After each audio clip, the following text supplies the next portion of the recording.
There's a principle that works in handling money and building wealth. I know a young woman who was in farming, and she wanted to buy this man's land so that she could have a bigger farm. When the man agreed to meet her, he said they should meet on this farm in Otta somewhere.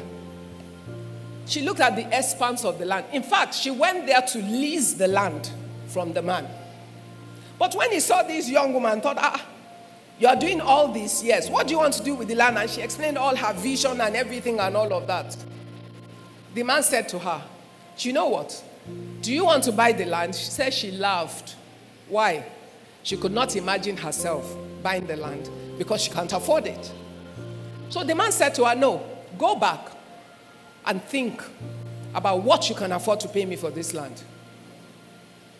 So she thought, what kind of thing is this? When you deposit your accounts in heaven, I want you to know that there's always a day of harvest. You don't have to wait to get to heaven to reap the fruits of it. Just understand how God works. So she went back. She thought about all the money she had and all the money she could raise. So she went back to the man the next time they agreed to meet and said to him, sir, this thing is worth way more than that. I cannot afford it. He said, how much do you have? She said, this is all I have. He looked at her. He smiled. This is all you have? She said, yes. He said, okay, I'll tell my lawyers to put the papers together.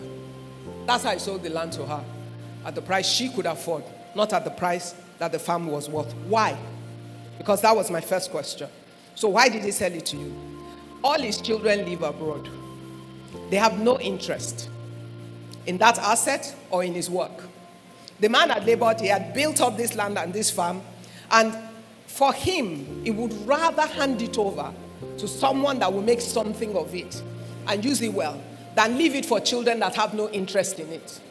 And therefore, he sold it to this girl for a price that was a fraction of the real value.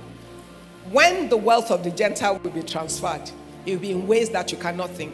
But wait, don't clap. I need you to pick the lessons. On that day, when the man said to her, how much do you have and what can you put together? If she had nothing, what will she get? Okay.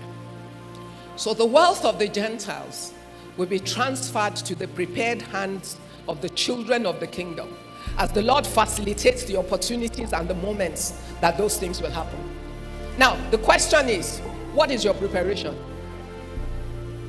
The Bible says, whatsoever you put your hands to do, the Lord will do what? He will prosper. If you